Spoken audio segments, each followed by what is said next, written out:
Hello दोस्तों, आज का जो टॉपिक होगा क्लास 10th का चैप्टर नंबर 3 दो चर वाले रैखिक समीकरण। इससे पहले मैंने वीडियो में चैप्टर 1 और चैप्टर 2 का बहुत अच्छे से समझाया है, आप उसको देख सकते हैं। खैर, तो बिंदु की बातें को छोड़ते हैं और शुरू करते हैं अपने क्लास की ओर। तो लेट्स बिगिन।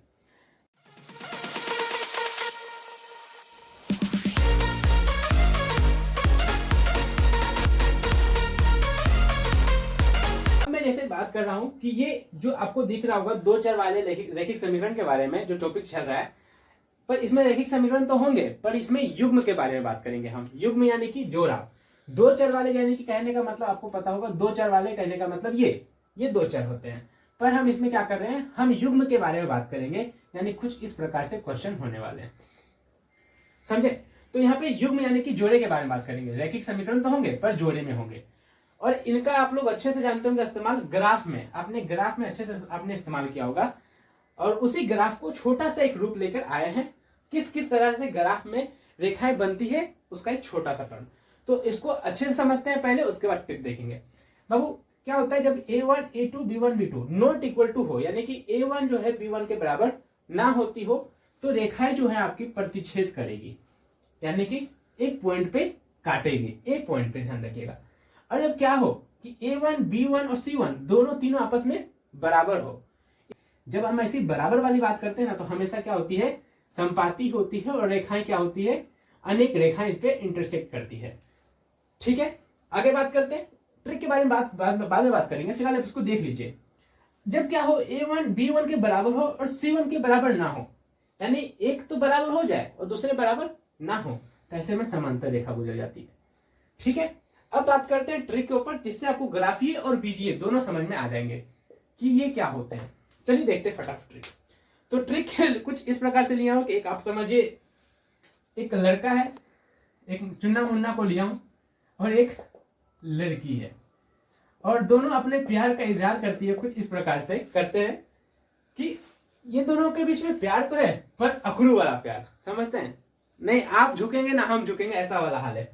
तो A1 भी झुकने के लिए तैयार नहीं है और B1 भी झुकने के लिए तैयार नहीं है। तो ऐसे में क्या होंगी, दोनों के बीच लड़ाइयां हो रही है, तो ये दोनों आपस में लड़ मर रहे हैं।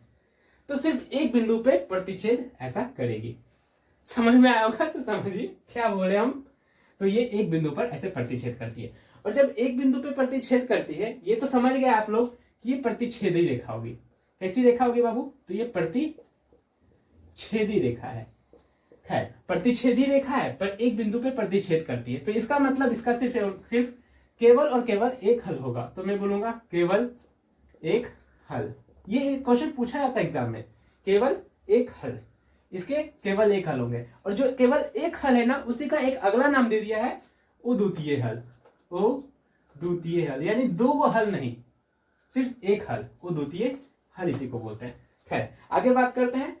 ये सेम क्या है, अब दोनों के बीच में प्यार आ गया है, अगले पॉइंट में दोनों का बराबर है ना, तो प्यार में जो बोलेंगे वो, तो दोनों कहाँ है भाई, तो दोनों कहाँ है, इसका मतलब सब में कोई भी चीज बोलेंगे हो, बोलेगा भाई ऊपर जाएंगे ऊपर जाओ, नीचे जाएंगे नीचे जाओ।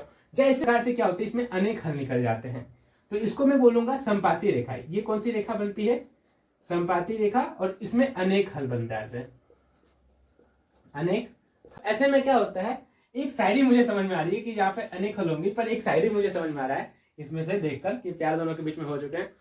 तो शायरी इस प्रकार है कि जो तुमको हो पसंद वही बात कहेंगे, जो तुमको हो पसंद वही बात कहेंगे, तुम दिन को कहो रात तो हम रात कहेंगे। बड़ा खुशनसीब शायरी मुझे इसके अंदर मिला था। तो खैर, ये बहुत अच्छी बात है कि दोनों में प्यार हो चुके हैं, और इसमें से क्या होती है, अनेक हल आपको निकल जाते हैं। ठीक है, अब आगे बात करते हैं कि आपका प्यार तो है पर उनका प्यार नहीं है, तो मतलब एक तरफा प्यार हो रहा है भाई। तो ऐसे में क्या होती है, समांतर निकल जाओ तो बेहतर है। तो ऐसे में समांतर निकल गए, तो इसमें बोलते हैं कोई हल नहीं, क्योंकि एक भी बिंदु पर इंटरसेक्ट यानी कि आपस में मिल ले रहे हैं, तो इसमें क्या होगा, कोई हल नहीं। तो बाबू आई होप ट्रिक समझ में आया होगा, और समझ में आया तो लाइक शेयर सब्सक्राइब कर दीजिए। ये जो बताया आपको, ये करीब 2-3 नंबर का आ जाएगा। एक नंबर और आ सकता है, वो कैसे, अगर ये रेखा क्या होती हो, दोनों आपस में मिलजुल नहीं करती हो, प्रतिच्छेद करती हो, तो ऐसी रेखा को बोलते हैं बाबू संगत रेखा है। ऐसी रेखा को क्या बोलते हैं हम लोग, संगत रेखा। ये भी एक नंबर का ऑब्जेक्टिव पूछता है आपसे, तो ये कौन सी हो गई, संगत। तो बाबू सीधा सीधी बात करूं, ये भी संगत है और ये असंगत। जो आपस में मिले ही ना तो ये संगति, ये संगति कभी बनाया ही नहीं आपस में, तो इसको बोलेंगे असंगत। और जिसने अपनी अपनी संगति बना ली इसको बोलेंगे संगत। चलिए लड़ रहा मर रहा हो फिर भी इसमें अंदर प्यार है, मिलजुल रहा हो तो प्यार ही प्यार है, और नहीं मिल रहा हो तो कोई प्यार नहीं है, तो इसमें असंगत, बाकी सब में संगत। तो वीडियो खत्म होती है बाबू यहीं पर, कल फिर मिलेंगे अगले चैप्टर को लेकर। आज के लिए धन्यवाद।